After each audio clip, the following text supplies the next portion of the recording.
Wednesday morning in Taiwan, we are continuing to watch Typhoon Krathon, also known as Julian in the Philippines, edge closer and closer to landfall in southwestern areas of the island. And already, even though the eye wall is still well offshore, look at this right in here. That is that heavy rainfall slamming into the mountains of southern Taiwan, and already totals have been adding up out here. And in the end, we're going to definitely be looking at some fairly serious flooding as this comes on shore. The only saving grace, it might disrupt the eye wall just a bit as it's closer to the mountains, but at the same time, we're talking about that heavy rainfall. And just also talking about dry air. I want to show you a satellite picture if we can put that right here, because we do have dry air trying to combat this just a bit from the west. At the same time, it's pulling in that moisture, which has been impacting the northwest coast of the Philippines. Even some serious flooding being reported in parts of Ilocos Norte. Good news, as this lifts towards the north, the rain will taper off for you there. And I'll talk more about that in just a second. But I do want to talk about this intensity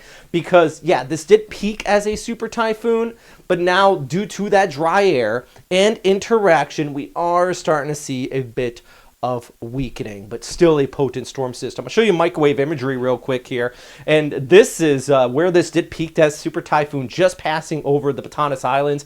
In fact, a video out of the Batanes Islands, specifically Basco, some serious damage at the airport there. They had winds well over 100 miles per hour. I mean, that was that storm as it just pushed overhead at nearly a Cat 3 to Cat 4 intensity. And now on microwave imagery, yeah, you still got that inflow wrapping it around, but at least that's lifting towards north away from the Philippines. Now our attention is shifting over to Taiwan. So let's break down that forecast.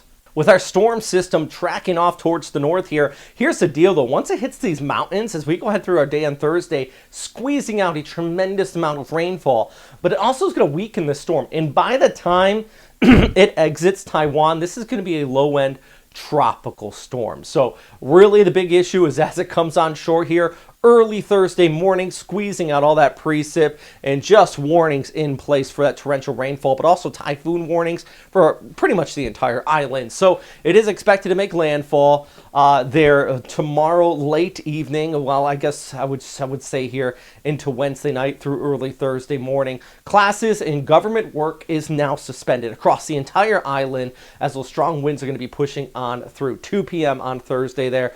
More than 200 millimeters of rain into the southwestern areas of Taiwan, but I do think the heaviest where we could see a meter would be the mountains of the east coast there. So there are plenty of impacts to be had, damaging winds, heavy rainfall, maybe even a threat of some storm surge, or at least just massive waves along the east coast. And actually, we'll take a closer look at our futurecast here, showing that inner core as it comes on shore. There you go, early Thursday morning, so Wednesday night into early Thursday, slams into the mountains here. Moisture just wrapping around, and we watch as that just gets squeezed out from all of its moisture and basically a dry shell on the back side of it with those northerly winds pushing on through. So I hope at this time, I mean, it's almost getting to the point where you can't make those final preparations, but at this time, if you are watching this prior on Wednesday morning, now is the time just to, especially in southwest Taiwan, to make those preps, friends. Make sure you're being smart and safe. Taipei, you're not going to get the full brunt of those damaging winds, but those winds are going to come from the north, and they could surprise people at times here, especially those gusts just kind of getting funneled in down the Taiwan Strait. But the rainfall chances definitely being the bigger issue from this storm system. Not only that, but also waves as this pushes on through over 6-meter high waves offshore. But then watch as it kind of drifts off towards the north here. We're actually going to start to see the winds pick up from the north as we go ahead into next week with almost an Amihan type setup, which is going to be changing the weather forecast just a bit for the Philippines, which of course heavy rains continued to hit Ilocos Norte. Thing is, as this lifts towards the north, those showers are going to start to taper off. So if we take a look at our flyover here on our Thursday, yeah, we still got that chance of some isolated showers. Cebu, I think, is going to be mostly dry with a high of 32 degrees out there for you. Let's go over towards Palawan, 32 degrees there. Mostly cloudy skies, though. You're going to be looking at kind of a tropical atmosphere. And then we scoot back towards north. I think Manila is going to be all right.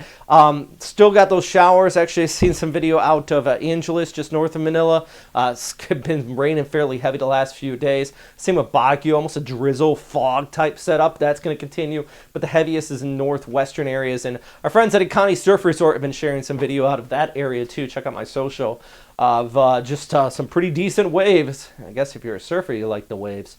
Dangerous, though, as far as those rip currents. Hey, in the broader picture, we're also watching for that potential of another tropical system way back here, just towards the east of Guam. Look at this as we go into Saturday, trying to pop off a low right in there over towards Sunday. Could be increasing showers for Guam and Saipan. But also northerly winds out here towards the west, still dominating with that northeast monsoon and maybe even a low rate in here. It's starting to get to that time of year, though, where the Westpac high settles in. So we're going to see more and more of these lows trying to develop around Guam and push off there towards the west. But I'm going to keep a very close eye on this guy. Let's see how it impacts our friends here in the Mariana Islands. All right, if you like these updates, please check out our Patreon. Link is down below. Also, if you have any questions, hit that subscribe or hit that comment box. Yeah, I would love it if you hit the subscribe button too. Our goal is to get up to 100,000 subscribers. After we hit that mark, I will never ask for it again.